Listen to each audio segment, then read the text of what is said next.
How to fix link directly opening in web browser. Hello guys, this is Atticus and welcome back to another tutorial video. In today's video, I'll teach you guys how you can fix link direct open in browser problem. So let's get started. The first thing you'll need to do is open up the web browser. After you open up the web browser, let us head over to a website. So I'll just be using YouTube for this.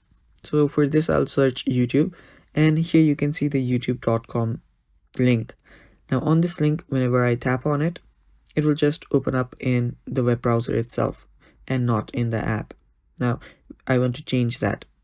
Now there is no certain settings that will enable me to just use it in the app. What we can do is we can long press on the link and then you should see an option to open it in YouTube.